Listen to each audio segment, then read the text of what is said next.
Hello दोस्तों, आज बात कर रहे हैं लोअर ट्रेपेजियस ट्रांसफर सर्जरी के बारे में।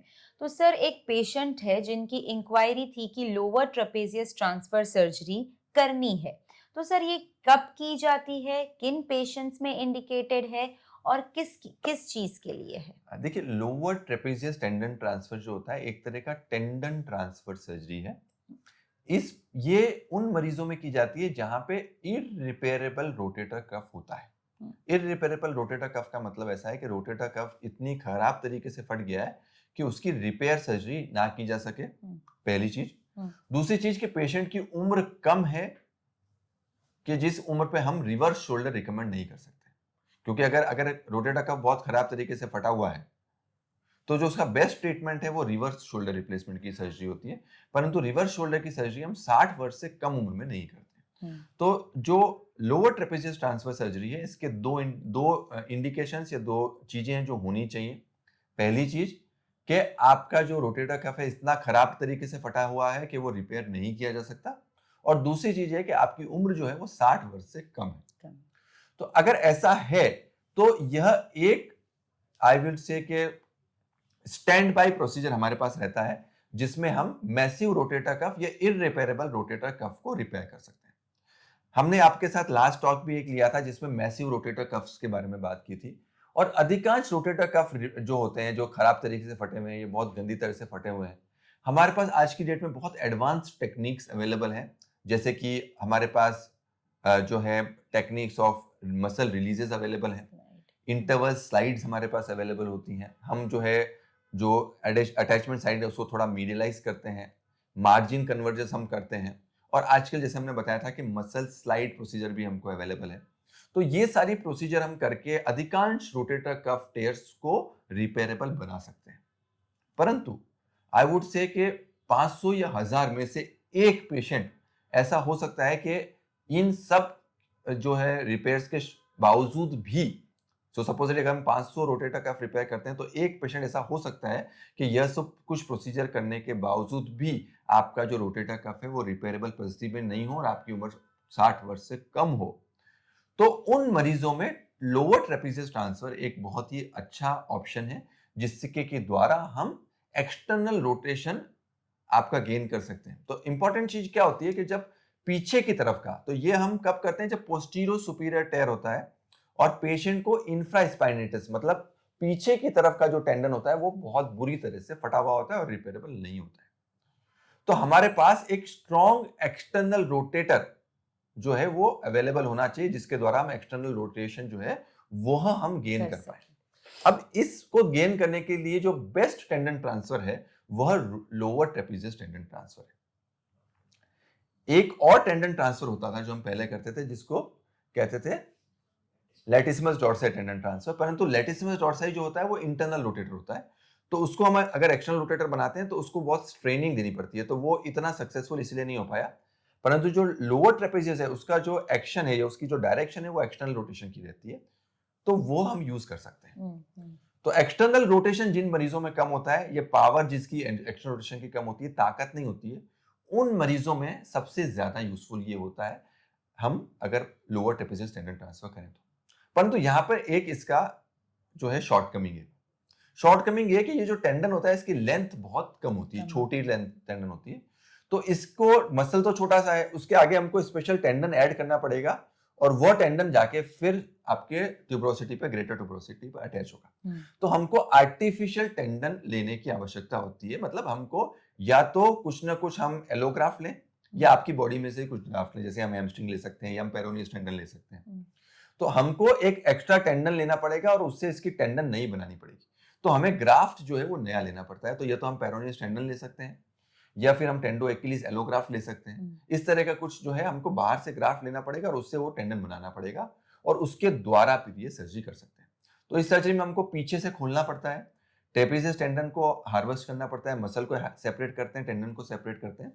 फिर जो आपका जो टेंडन हार्वेस्टेड होता है, जैसे कि पेरोनियस टेंडन हो गया या टेंडो एक्किलीज टेंडन हो गया, उसका एक सिरा जो होता है वो हम जो है ट्रेपेजियस टेंडन पे जोड़ते हैं और एक सिरा जो होता है वह हम ग्रेटर ट्यूबरोसिटी पे जोड़ते हैं। तो एक सिरा अपने जो है आपका लोअर ट्रेपेजियस पे जोड़ा हमने और एक सिरा हमने जोड़ा ग्रेटर ग्रेटर ट्यूबरोसिटी पे। ट्यूबरोसिटी। और उसके बाद जो है हम उसको टेंशन करते हैं। तो यह टेंशन करके हम जो है वो पेशेंट का इंटरनल जो एक्सटर्नल रोटेशन अगर वीक है, जो इंफ्रास्पाइनेटस टेंडन से आता है, तो वह चीज को हम रिस्टोर कर सकते हैं। तो जैसे मैंने बताया बहुत ही स्पेसिफिक इंडिकेशन है, यंग पेशेंट में जरूरी है, इररिपेयरेबल पोस्टीरियर सुपीरियर टेयर है, टिपिकली इंफ्रास्पाइनेटस टेयर है, तो यह सर्जरी प्रयोग में ले सकते हैं। जैसा कि मैंने आपको बताया ये एक रूटीन सर्जरी नहीं है, बहुत ही सेलेक्टेड केसेस में ही प्रयोग में ली जानी चाहिए।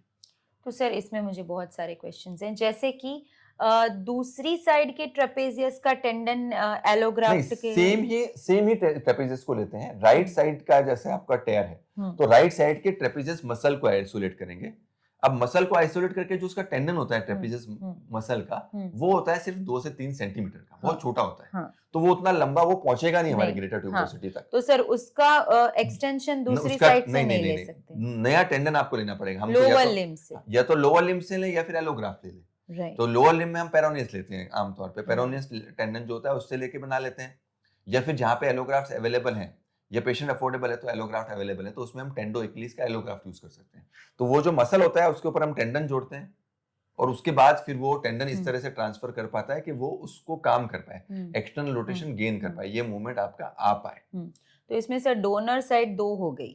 हाँ, डोनर साइड 2 हो गई। पहली डोनर साइड जहाँ पे हम ट्रेपेजियस को हार्वेस्ट करेंगे, मसल को हार्वेस्ट करेंगे, और दूसरी डोनर साइड जहाँ से हम ग्राफ्ट लेंगे। तो जैसे एंकल से ग्राफ्ट लेते हैं, अगर पेरोनियस टेंडन लेते हैं हम तो एंकल से ग्राफ्ट लेते हैं, और पीछे की तरफ जो ट्रेपेजियस मसल है उस मसल को हमको एक्सपोज करना पड़ता है। जो रोटेटर कफ की प्रोसीजर है वो तो करनी है, तो वहां पे जो टाके आएंगे वो तो दूरबीन से आएंगे, वो आर्थ्रोस्कोपिक सर्जरी तो आपको करनी है, और उसके साथ साथ ये चीजें हमको ऐड ऑन करनी पड़ती है। ओके और सर इसके साथ कोई पैच ऑगमेंटेशन या ऐसा कोई किया जा सकता है, पर जब ये करते हैं तो फिर और कुछ करने की आवश्यकता नहीं, क्योंकि ये अपने आप में एक बड़ी सर्जरी होती है, कॉम्प्लेक्स सर्जरी होती है, तो इसके साथ हम जो है और कुछ सर्जरी नॉर्मली रिकमेंड नहीं करते।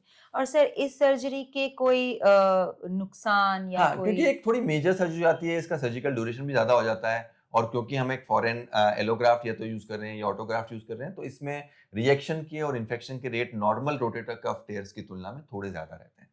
तो अगर हम नॉर्मल पेशेंट की बात करें तो सपोजिटली जैसे लेस देन 0.1% रिस्क होता है इन्फेक्शन का, इसमें करीबन आप 1 से 2% रिस्क इन्फेक्शन का मान के चलिए, क्योंकि एक फॉरेन मटेरियल है वो हम इम्प्लांट कर रहे हैं। एलोग्राफ यूज करते हैं तो वैसे भी इन्फेक्शन रेट ज्यादा होता है, तो वो एक थोड़ा एक शॉर्ट कमिंग रहता है, और थोड़ा सा एक प्रोसीजर का ड्यूरेशन और प्रोसीजर की जो साइज है वो एक नॉर्मल आर्थ्रोस्कोपिक रिपेयर की तुलना में काफी ज्यादा हो जाती है। और सर डोनर साइड में कोई इश्यूज आना? डोनर साइड यूजुअली इसमें कोई मेजर इश्यूज नहीं आते हैं, क्योंकि हम यूजुअली एंकल में से हम ग्राफ्ट हार्वेस्ट करते हैं, वो हम ट्रेपेजियस के साइड ट्रेपेजियस भी लेते हैं, वहां पे कोई यूजुअली प्रॉब्लम नहीं आती है, तो वो इजी है, पर थोड़ा सा एक बड़ी सर्जरी है और बहुत ही रेयरली परफॉर्म सर्जरी है, तो हम कभी भी सर्जरी को प्री डिसाइड करके नहीं जाते हैं। अगर हम सर्जरी में पेशेंट के अंदर जाते हैं और हमको लगता है कि रोटेटर कफ रिपेयरेबल है, तो रिपेयर करना एक बहुत ही बेहतर ऑप्शन है, रिपेयर जहां तक भी हो जाए वो बेहतर है। परंतु ऐसा होता है कि रिपेयरेबल बिल्कुल भी नहीं है, हम बिल्कुल भी उसको रिपेयर नहीं कर पा रहे हैं, तो सिर्फ उन्हीं केसेस में हम पेशेंट की कंसेंट पहले लेते हैं, परंतु जैसे हम 10 पेशेंट कंसेंट लेते हैं तो सिर्फ एक ही पेशेंट में हमको लोअर ट्रेपेजियस टेंडन ट्रांसफर करने की आवश्यकता जरूर पड़ती है। तो it's a rarely perform procedure for a rare indication. और सर ये अफोर्डिंग भी होनी चाहिए? इसमें कॉस्टिंग का कुछ ज्यादा नहीं रहता है, क्योंकि हमें जो ग्राफ्ट है वो हम ले लेते हैं, परंतु अगर हम अगर एलोग्राफ्ट यूज कर रहे हैं तो थोड़ा कॉस्ट बढ़ता है, अदरवाइज तो इसका बहुत कॉस्टिंग इसलिए नहीं बढ़ता है क्योंकि हम ऑटोग्राफ ले रहे हैं तो आपकी बॉडी से ले रहे हैं, और फिक्सेशन एंकर्स तो हम नॉर्मली लेते ही हैं, तो कॉस्ट में बहुत डिफरेंस नहीं पड़ता है, परंतु हल्का डिफरेंस पड़ेगा, परंतु कॉस्ट का इतना मेजर डिफरेंस नहीं, पर सर्जिकल मैग्नीट्यूड जो है वो बढ़ जाता है, और जैसे कि मैंने आपको बताया कि रिएक्शन और इन्फेक्शन का रेट जो है वो थोड़ा सा आर्थ्रोस्कोपिक रोटेटर कफ रिपेयर की तुलना में थोड़ा ज्यादा रहेगा। और sir rehabilitation compared to rehabilitation में इसमें आपको ट्रेनिंग देनी पड़ेगी एक्सटर्नल रोटेशन की, तो थोड़ा हम इनिशियली एक्सटर्नल रोटेशन में रखते हैं आपके आर्म को, और उसके बाद थोड़ा जैसा हम रोटेटर कफ में करते हैं 1 से 1.5 महीने के बाद हम फिजियोथेरेपी और रिहैबिलिटेशन वगैरह स्टार्ट कर सकते हैं।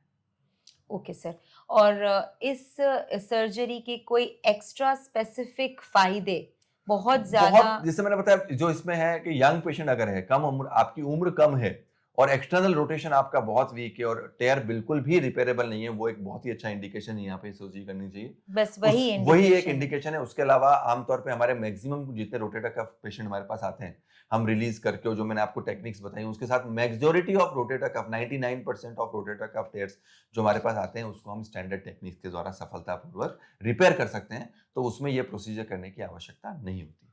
तो ऐसा जरूरी नहीं है कि अगर रिपेयरेबल है तो भी हम ये मतलब नहीं अगर करना है। मसल अगर स्लाइड रिपेयरेबल से है तो होता नहीं करना है। एग्जैक्टली इंपॉर्टेंट चीज ये है कि अगर रिपेयरेबल है तो ये सर्जरी नहीं करनी चाहिए। अगर हम्म रिपेयरेबल है तो रिपेयर को प्राथमिकता देके रिपेयर ही करना चाहिए। हम्म अगर रिपेयरेबल नहीं है तभी इस सर्जरी का प्रश्न आता है हमारे हम्म, पास। हम्म। तो दोस्तों आज हमने देखा लोअर ट्रेपेजियस टेंडन ट्रांसफर क्या होता है। आई होप हम आपके क्वेश्चंस के आंसर्स दे पाए होंगे। अगर आपको फिर भी कोई सवाल है तो आप नीचे कमेंट बॉक्स में पूछ सकते हैं। Thank you very thank much. You.